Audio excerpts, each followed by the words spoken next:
محترم ناظرین، پروگرام بکھرتا سماج میں آپ حضرات کا استقبال ہے۔ السلام علیکم ورحمۃ اللہ وبرکاتہ۔ آج کی نشست کا موضوع ہے گناہ کرنے کے اسباب۔ رب اشرح لی صدری ویسر لی امری واحلل عقدۃ من لسانی یفقہوا قولی رب زدنی علما سبحانک لا علم لنا الا ما علمتنا انک انت العلیم الحکیم۔ اللہم صلی علی محمد وعلی آل محمد کما صلیت علی ابراہیم وعلی آل ابراہیم انک حمید مجید۔ اللہم بارک علی محمد وعلی آل محمد کما بارکت علی ابراہیم وعلی آل ابراہیم انک حمید مجید۔ محترم ناظرین، ہمارے سماج کے اندر ہم یہ دیکھتے ہیں کہ برائیاں پھیلی ہوئی ہیں۔ اس کے پھیلنے کے اسباب کیا ہے، اس پر غور کر لیجئے۔ ہم اور آپ گناہ کیوں کرتے ہیں؟ گناہ کی طرف ہمارا دل کیوں چلا جاتا ہے، مائل کیوں ہو جاتا ہے؟ گناہ کے کرنے میں ہمیں مزہ کیوں آتا ہے، ہمیں ڈر کیوں نہیں لگتا؟ تو یقیناً یہ چیز سامنے آئے گی کہ آخرت پر ہمارا ایمان کمزور ہے، اللہ پر ایمان ذرا کمزور ہے۔ ایمان کی کمزوری گناہ کرنے کے اسباب میں سے ایک اہم سبب ہے کہ ایمان ہمارا کمزور ہو گیا ہے۔ آپ غور کر لیں، دیکھ لیں، اللہ تعالیٰ نے یہ دنیا بنائی ہے، یہ دنیا سجائی ہے، اکیلے دنیا سجانے والا اللہ ہے۔ دنیا اللہ تعالیٰ نے اس لیے بنائی ہے، اللہ خود کہتا ہے سورہ ملک سورہ نمبر 67 آیت نمبر 2، الذی خلق الموت والحیات لیبلوکم ایکم احسن عملا۔ وہی اللہ جس نے موت اور زندگی بنائی تاکہ تم کو آزمائے تم میں سے کون اچھے عمل والا ہے۔ تو دنیا ایک آزمائش ہے، دنیا امتحان گاہ ہے۔ ہم اور آپ امتحان میں بیٹھے ہوئے ہیں، پرچہ لکھ رہے ہیں۔ پرچہ اچھا لکھیں گے تو کامیاب ہوں گے، پرچہ اگر ہمارا خراب ہو گیا تو ہم فیل ہو جائیں گے۔ اللہ تعالیٰ نے دنیا کو ایسے ہی رکھا آزمائش کے لیے۔ تو یہ دنیا دارالعمل ہے، عمل کا گھر ہے۔ ہم اور آپ یہاں جیسا کریں گے وہاں ویسے ہی پائیں گے، یہاں جیسا بوئیں گے وہاں ویسا ہی کاٹیں گے۔ دنیا آخرت کی کھیتی ہے۔ کبھی ایسا نہیں ہوتا کہ ہم اور آپ نیم کے درخت لگائیں اور اس سے آم کھا لیں، ہم چاول کے درخت لگائیں اور اس سے گیہوں کاٹنے لگیں۔ یعنی ہم برے کام کریں اور ہم کو اچھائی مل جائے، اور ہم اچھے کام کریں ہم کو برائی مل جائے، ایسا نہیں ہے۔ دنیا کے اندر یہ ہے جو جیسا کرے گا وہ ویسا پائے گا، جو جیسا کرے گا ویسا بھرے گا۔ اللہ تعالیٰ یہاں اچھے لوگوں کو بھی بڑھاتا ہے، برے لوگوں کو بھی بڑھاتا ہے۔ ہر ایک کو اللہ تعالیٰ نے آزادی دے رکھی ہے، تمام سامان اللہ تعالیٰ نے مہیا کر دیا ہے۔ یہ برے سامان ہیں، یہ اچھے سامان ہیں۔ ان سامان سے فائدہ اٹھانا ہے جو اچھے ہیں، ان سامان سے فائدہ نہیں اٹھانا جو برے ہیں۔ اللہ نے بتا دیا، انسان چاہے مومن بن جائے، انسان چاہے ناشکرا ہو جائے، انسان چاہے اللہ کا شکر ادا کرے یا انسان اللہ کی ناشکری پر اترائے۔ تو اللہ تعالیٰ نے دنیا کو امتحان گاہ بنایا ہے، ہر ایک کو یہاں رکھا ہے۔ کبھی ایسا تو نہیں کہ اللہ روکنے کے لیے آئے گا ہاتھ سے یہ مت کرو یہ مت کرو۔ اللہ نے اپنے قانون بتلا دیے، اتار دیے۔ قرآن کریم لوگوں کے لیے بہترین ہے، اصول ہے، نمونہ ہے، زندگی گزارنے کے لیے بہترین فارمولہ ہے۔ جس کو بہترین زندگی گزارنی ہے قرآن پر عمل شروع کر دے، اور جو حیوانوں کی طرح رہنا چاہتا ہے اس کا کیا ہوگا، اسے ڈرنا چاہیے، غور کرنا چاہیے۔ تو آدمی کا ایمان جب کمزور ہو جاتا ہے تو وہ گناہ کی طرف چلا جاتا ہے۔ آپ غور کر لیجئے، جب آدمی کا ایمان مضبوط ہے، اللہ پر سہارا ہے، اللہ کے بارے میں جانتا ہے، ارے اللہ سننے والا ہے، دیکھنے والا ہے، وہ علیم ہے، جانکار ہے، وہ خبیر ہے، وہ بصیر ہے، وہ دلوں کی دھڑکن کو جانتا ہے، ہم جو کچھ کر رہے ہیں اللہ کو معلوم ہے۔ جب یہ گھبراہٹ اگر پیدا ہو جائے تو اس کے رہتے ہوئے، اللہ کا ڈر رہتے ہوئے کوئی گناہ کرے؟ ہو ہی نہیں سکتا۔ تو ایمان جب کمزور ہو جاتا ہے تب آدمی برائی کی طرف چلا جاتا ہے، گھبراہٹ نہیں رہتی اسے، وہ ڈرتا نہیں ہے۔ بھئی رمضان میں ہم اور آپ دن میں کھاتے پیتے نہیں ہیں، کیوں نہیں کھاتے بھئی؟ کوئی آدمی بھوکا ہے، گھر میں جا سکتا ہے، کنارے میں بیٹھ کے پانی پی سکتا ہے، کوئی اس کو روکنے والا نہیں، ٹوکنے والا نہیں۔ ایک چیز ہے، وہ ہے اللہ کا ڈر۔ بھئی کوئی دیکھے نہ دیکھے، اوپر والا دیکھ رہا ہے۔ تو ہر گناہ کے لیے اگر یہ چیز پیدا ہو جائے، کوئی دیکھے نہ دیکھے اوپر والا دیکھ رہا ہے، تب تو فائدہ ہی فائدہ ہے، تب ہم گناہ نہیں کریں گے۔ اس لیے اللہ تعالیٰ نے ڈرنے کا لفظ ان کے لیے استعمال کیا جو جانکاری حاصل کرتے ہیں۔ تو جہالت، نادانی، ناسمجھی بھی ایمان کی کمزوری کا ذریعہ ہے۔ اللہ نے کہا سورہ فاطر سورہ نمبر 35 آیت نمبر 28، انما یخشی اللہ من عبادہ العلماء، کہ اللہ کے بندوں میں سے اللہ سے ڈرنے والے علماء ہیں، جانکار لوگ ہیں۔ تو جانکاری حاصل کیجئے، ہر چیز کے بارے میں معلومات رکھیے۔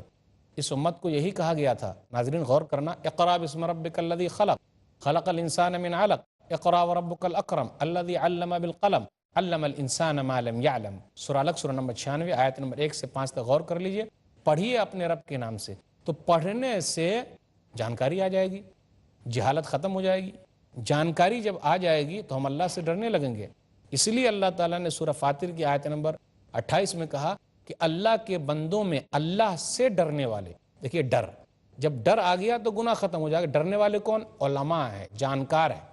اگر آدمی کے دل میں یہ بیٹھ جائے کہ وہ جہاں بھی ہے اللہ اس کے ساتھ ہے، اللہ اس کو دیکھ رہا ہے، کوئی دیکھے نہ دیکھے اوپر والا دیکھ رہا ہے، تو وہ غلط کام نہیں کرے گا. اور جب اوپر والا کسی گناہ کے لیے گواہ بن جائے تو ہم سب گھاٹے میں ہیں. وہاں تو کوئی گواہ نہیں، کوئی دیکھ نہیں رہا ہے، صرف اوپر والا دیکھ رہا ہے، تو اوپر والی کی گواہی سب سے سچی ہے، تو ہم اور آپ زیادہ نقصان میں ہیں. وَهُوَ مَعَكُمْ أَيْنَمَا كُنْتُمْ، سورہ حدیث سورہ نمبر 57 آیت نمبر 4، کہ وہ تمہارے ساتھ ہے تم جہاں کہیں بھی رہو.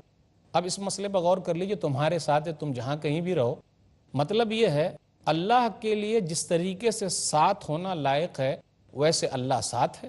ہم یہ نہیں کہہ سکتے کہ جیسے انسان انسان کے ساتھ ہے، لوگ لوگ کے ساتھ ہے، نہیں، جیسا اللہ کے لیے لائق ہے کہ وہ ساتھ رہے ویسا اللہ ساتھ ہے، اپنے علم کے اعتبار سے، لیکن وہ اپنی ذات کے اعتبار سے عرش پر مستوی ہے. الرحمن علی العرش استوى، سورہ طٰہٰ سورہ نمبر 20 آیت نمبر 5، کہ رحمان جو ہے وہ عرش پر مستوی ہے. تو اللہ تعالیٰ اپنے علم کے اعتبار سے تمام کو اپنے احاطے میں رکھا ہے، کوئی چیز اللہ کے علم سے ادھر ادھر نہیں ہے، الگ نہیں ہے. تو یہ ڈر اگر پیدا ہو گیا کہ اللہ ہمارے ساتھ ہے، میں کیسے غلط کام کر رہا ہوں، تو آدمی غلط کام نہیں کرے گا، گناہ کو چھوڑ دے گا. ایک آیت پر اور غور کر لیجئے، وَلَقَدْ خَلَقْنَا الْإِنسَانَ وَنَعْلَمُ مَا تُوَسْوِسُ بِهِ نَفْسُهُ وَنَحْنُ أَقْرَبُ إِلَيْهِ مِنْ حَبْلِ الْوَرِيدِ، سورہ قاف سورہ نمبر 50 آیت نمبر 16. ہم نے انسان کو پیدا کیا ہے اور ہم جانتے ہیں کہ اس کے نفس میں کیا کھٹکتا ہے. یعنی اللہ ہر چیز کو جانتا ہے. کیا ہم سوچے ہیں اللہ جانتا ہے، کیا سوچنے والے ہیں اللہ جانتا ہے. جب ہر چیز اللہ کو معلوم ہے، یہ خوف، یہ گھبراہٹ اگر ہمارے جسم پر طاری ہو جائے، ہمارے جسم پر آ جائے، تو ہم اور آپ گناہ کی طرف نہیں جائیں گے. وَنَحْنُ أَقْرَبُ إِلَيْهِ مِنْ حَبْلِ الْوَرِيدِ، اور ہم تو شہ رگ سے بھی زیادہ قریب ہیں. آپ غور کر لیں، یہ تصور کن کے اندر تھا، کن لوگوں میں تھا؟ انبیاء علیہ الصلوۃ والسلام میں تھا. کن لوگوں میں تھا؟ صحابہ کرام میں تھا. کن لوگوں میں ہے؟ نیک لوگوں میں ہے. تو ہمیں اور آپ کو ایسا تصور پیدا کرنا ہے اللہ کے بارے میں، تب ہم گناہ سے بچ سکتے ہیں. نبی صلی اللہ علیہ وسلم نے ایک مرتبہ ارشاد فرمایا، انبیاء علیہ الصلوۃ والسلام کے پاس تو علم ہے، جانکاری ہے، عرفان ہے، وہ ہر چیز جانتے ہیں، اور سب سے زیادہ اللہ سے ڈرنے والے کون؟ پیارے نبی جناب محمد الرسول اللہ صلی اللہ علیہ وسلم.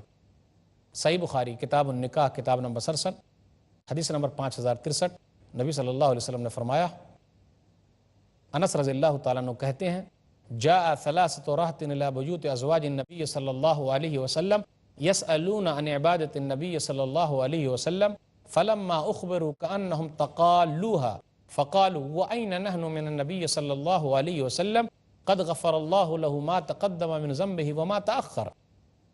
3 آدمی نبی صلی اللہ علیہ وسلم کے گھر پر آئے، ان کی بیویوں کے پاس آئے اور نبی صلی اللہ علیہ وسلم کی عبادت کے بارے میں پوچھا کہ آپ صلی اللہ علیہ وسلم کیسے عبادت کرتے ہیں، اللہ کو یاد کرتے ہیں. تو جب ان کو بتایا گیا کأنہم تقالوها، تو ان لوگوں نے معمولی سمجھا. پھر وہ خود کہنے لگے، کہاں ہیں نبی صلی اللہ علیہ وسلم اور کہاں ہم لوگ، نبی صلی اللہ علیہ وسلم کے تو اگلے پچھلے گناہ معاف. تو ایک آدمی نے کیا کہا، اب میں پوری رات نمازی پڑھوں گا، تہجد کی نماز ہے، ہر دن روزہ رکھوں گا. تیسرے نے یہ کہا، میں نکاح نہیں کروں گا. نبی صلی اللہ علیہ وسلم آئے اور فرمایا، انتم الذین قلتم کذا و کذا اما واللہ انی لاخشاکم للہ واتقاکم لہ لیکنی اصوم وافطر واصلی وارقد واتزوج النساء فمن رغب عن سنتی فلیس منی. تمہیں لوگوں نے ایسی ایسی بات کہی ہے، اللہ کی قسم تم لوگوں کے مقابلے میں اللہ سے زیادہ ڈرنے والا ہوں، تم لوگوں کے مقابلے میں زیادہ متقی پرہیزگار ہوں. کبھی کبھی بتانا پڑتا ہے. آج کل کچھ لوگ چھوٹے چھوٹے مسائل جان گئے، اپنے حساب سے فتویٰ دے رہے ہیں، علماء کا کوئی احترام نہیں. 1-2 مسئلے جان گئے، مفتی بنے بیٹھے ہیں. احتیاط کرنا چاہیے، بچنا چاہیے، اور اپنے حساب سے نہیں، جانکاری کے حساب سے صحیح جانکاری جٹانی چاہیے. تو ایسے لوگ جو نبی صلی اللہ علیہ وسلم کے پاس آئے تھے وہ اپنے حساب سے جو سمجھا وہ بیان کر دیا، اور بات صحیح ہے بھی کہ ان کے حساب سے جو بات سمجھ میں آ رہی ہے یہ چیز اچھی لگ رہی ہے۔ تو اس سے یہ پتہ چل رہا ہے کہ ہمیں اور آپ کو کوئی چیز یہ سمجھ لینا کہ یہ چیز اچھی ہے، اچھی نہیں ہو سکتی جب تک کہ اللہ نہ کہے کہ یہ چیز اچھی ہے، جب تک کہ رسول اللہ صلی اللہ علیہ وسلم نہ کہے کہ یہ چیز اچھی ہے۔ اب آپ ہی بتائیے، رات بھر تہجد کی نماز پڑھنا غلط کیا ہے بھائی؟ اگر ہمارے پاس کوئی آدمی آ جائے پوچھنے لگے مولوی صاحب اور کہنے لگے کہ میں تو رات بھر اب تہجد ہی نہیں پڑھوں گا، میں رات بھر تہجد ہی پڑھوں گا تو میں خوش ہو جاؤں گا، میں ہر دن روزہ ہی رکھوں گا، بہت خوش۔ بھائی نکاح وکاح کریں گے، شادی کریں گے، جھمیلے کون جائے پال لیں، نکاح نہیں کرنے کا تاکہ اللہ کرتے رہیں۔ لوگ یہ بھی کہتے ہیں دیکھیے فلانے بزرگ کیسے ہیں، نکاح ہی نہیں کیا، شادی ہی نہیں کی۔ تو اس میں یہ بتایا جا رہا ہے کہ نبی صلی اللہ علیہ وسلم نے تہجد کی نماز بھی پڑھی ہے، سوئے بھی ہیں رات میں، خود کہتے ہیں کہ میں سوتا بھی ہوں، رات میں جاگتا بھی ہوں، افطار بھی کرتا ہوں، یعنی روزہ بھی رکھتا ہوں، بغیر روزے کے بھی ہوں، اور میں نے نکاح بھی کیا ہے۔ تو نبی صلی اللہ علیہ وسلم اللہ تعالیٰ سے سب سے زیادہ ڈرنے والے، اس لیے وہ صحیح چیز پر عمل کرنے والے ہیں۔ پھر آگے کہا فمن رغب عن سنتی فلیس منی، جو میری سنت سے اعراض کرے گا وہ ہم میں سے نہیں ہے۔ تو پتہ یہ چلا اپنی طرف سے کسی مسئلے کو سمجھ لینا کہ وہ چیز اچھی ہے وہ صحیح نہیں جب تک کہ نبی صلی اللہ علیہ وسلم کی اس کے اوپر مہر نہ لگے۔ تو نبی صلی اللہ علیہ وسلم اللہ تعالیٰ سے زیادہ ڈرنے والے ہیں، زیادہ متقی پرہیزگار ہے۔ تو جو آدمی جتنا زیادہ ڈرنے والا ہے، جتنی جانکاری والا ہے، اس کے لیے فائدہ ہے۔ صحابہ کرام جو آئے تھے ان کو جانکاری نہیں تھی، اس لیے نبی صلی اللہ علیہ وسلم نے ان کو سمجھایا، بتایا۔ تو کبھی کبھی لوگوں کو بیان کرنے کے لیے بتانا پڑتا ہے کہ میں تم سے زیادہ اللہ سے ڈرنے والا ہوں۔ اس میں ذرا بڑائی جھلک رہی ہے کہ آپ اپنی بڑائی پیش کر رہے ہیں، لیکن نہیں، بتانا پڑتا ہے، دکھانا پڑتا ہے۔ نیت وہی ہے کہ لوگ اللہ سے زیادہ ڈرنے والے ہو جائیں۔ سامعین کرام، سلسلہ کلام ہمارا چلتا رہے گا، تھوڑے سے وقفے کے لیے رکتے ہیں۔ السلام علیکم ورحمۃ اللہ وبرکاتہ۔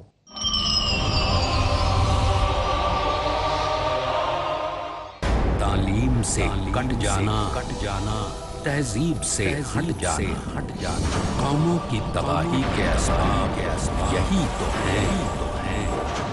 جن باتوں سے اللہ تعالیٰ روکتا ہے ان سے وہ باز نہیں آتے۔ بنیادی اصولوں سے دوری، عمل صالح سے فرار، گمراہیوں سے نسبت، رسولوں کی دعوت کو قبول نہیں کرتے، یہ ہے تکذیب کا راستہ۔ شیخ حافظ صلاح الدین یوسف۔ اس کا نتیجہ پھر بالآخر یہ ہوتا ہے کہ تباہی ان کا مقدر بن جاتی ہے۔ جانیے کیسے ہو جاتی ہیں قومیں برباد جب کرتی ہیں بد عملیوں کا انتخاب، قوموں کی تباہی کے اسباب۔ آج رات 11:30 بجے اور دوبارہ دوپہر 12:30 بجے انڈیا میں پیس ٹی وی اردو پر۔ Dialogue, discussion, debate, rebuttal, conclusion. Eliminate misconceptions about religion. Get enlightened. Witness Dr. Zakir Naik in a battle of words in Crossfire. کل رات 8:30 بجے اور دوبارہ صبح 8:30 بجے انڈیا میں پیس ٹی وی اردو پر۔ گمراہیوں سے ملتی ہے اس شخص کو نجات، شب روز جو گزارتا ہے عالموں کے ساتھ۔ قرآن مجید ہماری زندگی کی، ہماری ایمان کی روح ہے۔ بے راہ روی سے چھٹکارا، چاہے وہ عقیدہ ہو، چاہے وہ اخلاق ہو، چاہے معاملات ہوں، شائستگی اور سلیقے والی بے شمار باتیں۔ بندے مومن کا قلب ہر طرح کی آلائش سے پاک ہو، یہی کام مومن کو قیامت تک کرنا ہے۔ بہترین معلومات کا حصول، علماء کے ساتھ سیکھیے زندگی گزارنے کے اصول۔ زیادہ سے زیادہ اپنے آپ کو قرآن سے قریب رکھنا اور سنت سے نزدیک رکھنا۔ کہ رسول اکرم صلی اللہ علیہ وسلم ہر وقت ذکر الہی سے اپنی زبان تر رکھا کرتے تھے۔ ہر اچھی چیز معرفت الہی کا ذریعہ بن جاتی ہے۔ اگر زندگی ہوگی با مقصد تو لمحہ لمحہ ہوگا خوشنما۔ محفل علماء، اگلا پروگرام پیس ٹی وی اردو پر۔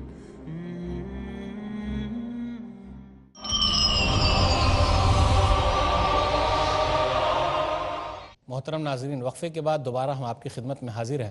السلام علیکم ورحمۃ اللہ وبرکاتہ۔ وقفے سے پہلے بات یہ چل رہی تھی کہ رسول اللہ صلی اللہ علیہ وسلم اللہ تعالیٰ سے بہت زیادہ ڈرنے والے ہیں، متقی پرہیزگار ہیں، نیک ہیں. تو جو آدمی زیادہ اللہ کا ڈر اور خوف رکھے گا اس کے لیے بڑا فائدہ ہے. نبی صلی اللہ علیہ وسلم اپنی ایک دلی کیفیت کو بیان کرتے ہوئے ایک حدیث میں بیان فرماتے ہیں، صحیح مسلم کتاب الفضائل کتاب نمبر 43 حدیث نمبر 2359، عرضت علی الجنت والنار فلم ارا کالیوم فی الخیر والشر ولو تعلمون ما عالم لضحکتم قلیلا ولبکیتم کثیرا. میرے اوپر جنت کو بھی پیش کیا گیا، جہنم کو بھی پیش کیا گیا. آج کے دن جو میں نے دیکھا ہے بھلائی کے بارے میں اور برائی کے بارے میں نے کبھی نہیں دیکھا. یعنی اس کا مفہوم یہ ہے جنت کی حقیقت کو جانا، فائدے کو جانا، انعامات کو جانا، کون سے لوگ داخل ہوں گے ان کو جانا، اس کے بارے میں بتایا گیا. جہنم کی ہولناکی کا تذکرہ ہوا، کیسے لوگ جہنم میں جائیں گے، برے لوگ جانے والے ہیں، وہاں کا منظر کیسا ہے، کتنا خوفناک ہے، کتنا بھیانک ہے، کتنا لوگوں کو ڈرانے والا ہے اور کتنا لوگوں کے لیے نقصان دہ ہے.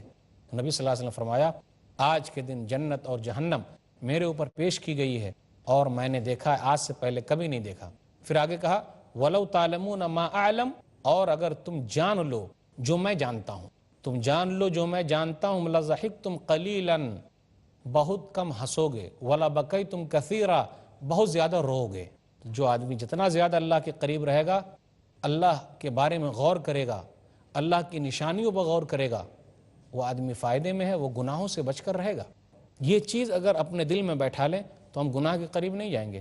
سورہ اسراء سورہ نمبر 17 آیت نمبر 13 14، وَكُلَّ إِنسَانٍ أَلْزَمْنَاهُ طَائِرَهُ فِي عُنُقِهِ وَنُخْرِجُ لَهُ يَوْمَ الْقِيَامَةِ كِتَابًا يَلْقَاهُ مَنْشُورًا اقرأ كِتَابَكَ كَفَى بِنَفْسِكَ الْيَوْمَ عَلَيْكَ حَسِيبًا. اور ہر انسان کے گلے میں اس کا نام اعمال لٹک رہا ہوگا. وَنُخْرِجُ لَهُ يَوْمَ الْقِيَامَةِ كِتَابًا يَلْقَاهُ مَنْشُورًا، اور اس کا نام اعمال باہر پھیلا ہوا ہوگا.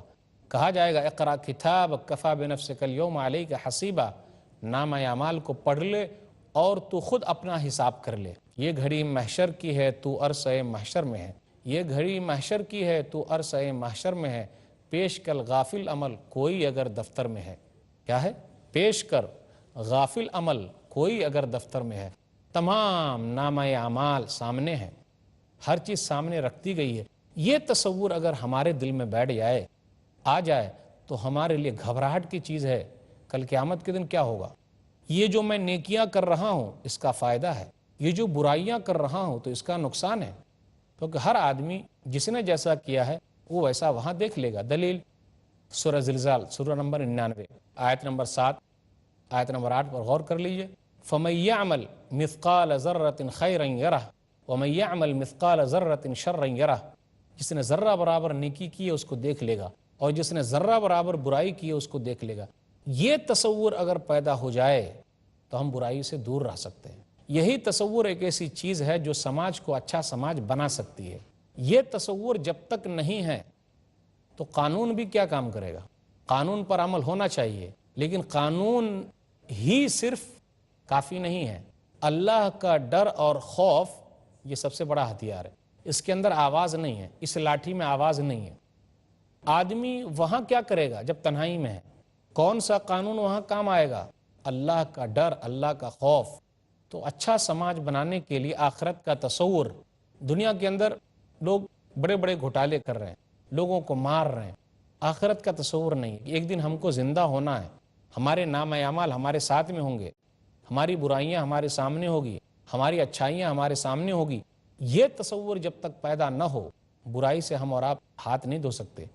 برائی کرتے چلے جائیں گے، لیکن جب اللہ کا ڈر بیٹھ گیا تو برائی کو چھوڑ دیں گے. آخرت کو یاد کر لیجئے، وہاں کا منظر کیسا منظر ہوگا، لوگ کیا کریں گے، کس طریقے سے گھبرائے ہوئے ہوں گے. وہاں کسی کی نیکی کسی دوسرے کے لیے کام نہیں آئے گی.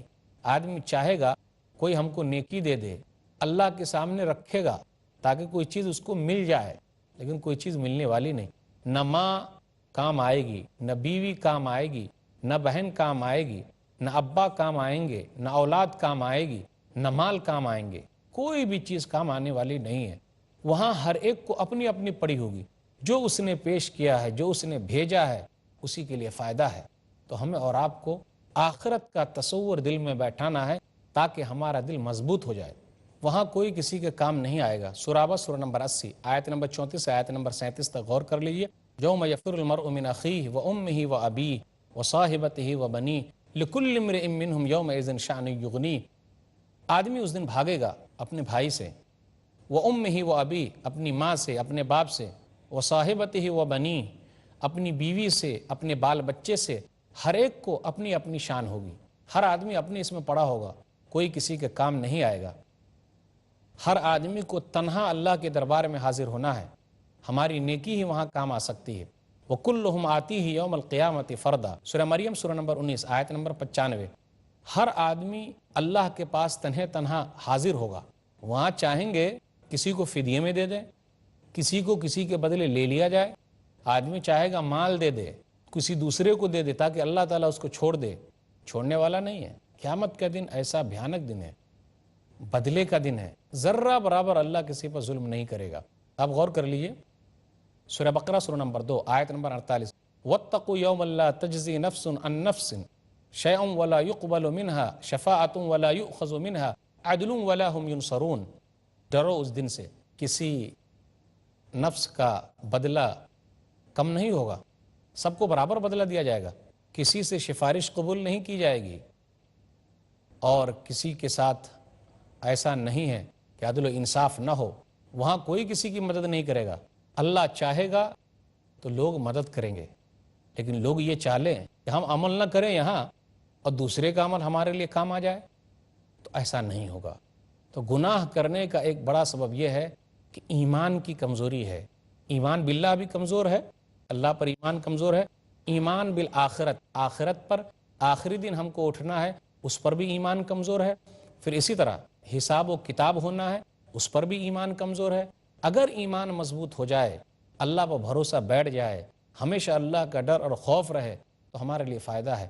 یہی لوگ کامیاب ہیں. آپ سورہ بقرہ کی شروع کی آیتوں پر غور کر لیجئے، پڑھیے نیک لوگوں کے بارے میں کیا کہا گیا. الف لام میم ذالک الکتاب لا ریب فیہ ھدی للمتقین الذین یؤمنون بالغیب ویقیمون الصلاۃ ومما رزقناہم ینفقون والذین یؤمنون بما انزل الیک وما انزل من قبلک وبالآخرۃ ھم یوقنون اولئک علی ھدی من ربہم واولئک ھم المفلحون.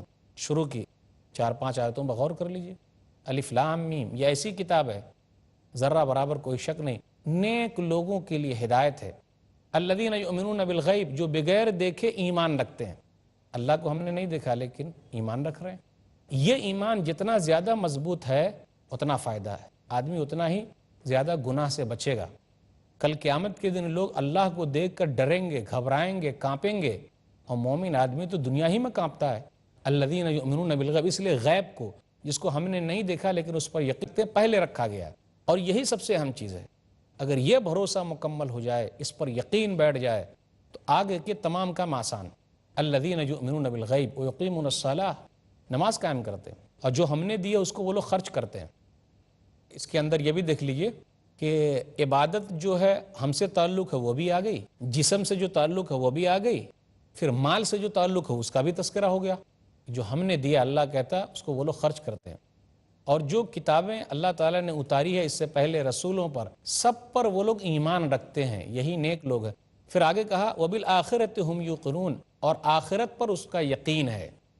یہ بہت ضروری ہے یقین ہونا. یہ یقین مضبوط ہو جائے، یہ دنیا ختم ہو جائے گی، پورا کائنات یہاں کا ختم ہو جائے گا. اللہ سورج کو لپیٹ لے گا، چاند کو بے نور کر دے گا، اس کے اندر روشنی نہیں ہوگی. اور اللہ تعالیٰ جو ہے کس طریقے سے تمام لوگوں کو جمع کرے گا، انسانوں کو بھی جمع کرے گا، جناتوں کو بھی جمع کرے گا، حیوانوں کو بھی جمع کرے گا. سب کو اللہ تعالیٰ جمع کرنے والا ہے اور سب کا حساب و کتاب لے گا. اکیلا حساب و کتاب لے گا، اور جس نے جو کیا ہے وہ دے گا، اور جس نے اچھائی کیا اس کو اچھا ملے گا، جس نے برائی کی اس کو برا ملے گا. یہ تصور اگر بیٹھ جائے تو کہا گیا یہی اصل یقین ہے. یہ جس کے اندر آ گیا وہ گناہ سے بچے گا. اولئک علی ھدی من ربہم واولئک ھم المفلحون. یہی لوگ اپنے رب کی طرف سے ہدایت پر ہیں اور یہی لوگ کامیاب ہیں. تو آخرت کا یقین، اللہ پر ایمان، یہ چیز ایسی ہے جو لوگوں کو گناہوں سے روکتی ہے. آدمی ہمیشہ گھبراتا ہے، یہ جانتا ہے اللہ علیم ہے، اللہ دلوں کی بات جانتا ہے، اللہ بھید کو جانتا ہے، اللہ ہمارے ساتھ ہے، تو یہ گھبراہٹ آدمی کے اندر ہمیشہ رہے، یہ چیز پیدا ہو جائے تو انشاءاللہ فائدہ ہی فائدہ ہے اور وہ گناہوں سے بچتا رہے گا۔ تو ناظرین اکرام، ہمیں اور آپ کو یہ دیکھنا ہے، کوشش کرنا ہے کہ ہم ہمیشہ وہ کام کریں جس سے ہمارا ایمان مضبوط رہے، ہم ہمیشہ وہ کام کریں کہ اللہ کے اوپر ہمارا ایمان اور بڑھتا چلا جائے، ہم ہمیشہ وہ کام کریں کہ آخرت پر ہمارا یقین مضبوط ہوتا چلا جائے۔ اگر یہ چیز مضبوط ہو گئی تو ہمارا سماج اچھا ہو گیا، ہمارا دل بھی اچھا ہو گیا۔ میں اخیر میں دعا کرتا ہوں کہ اللہ تعالیٰ ہمارے سماج کو اچھا کر دے۔ اے اللہ ہمارا دل کمزور ہے تو اس کو تو مضبوط بنا دے۔ اے اللہ ہم گناہ گار ہیں، ہمارے گناہوں کو معاف فرما دے۔ آمین وآخر دعوانا الحمدللہ رب العالمین وصلی اللہ علی نبینا محمد وآلہ وصحبہ اجمعین والسلام علیکم ورحمۃ اللہ وبرکاتہ۔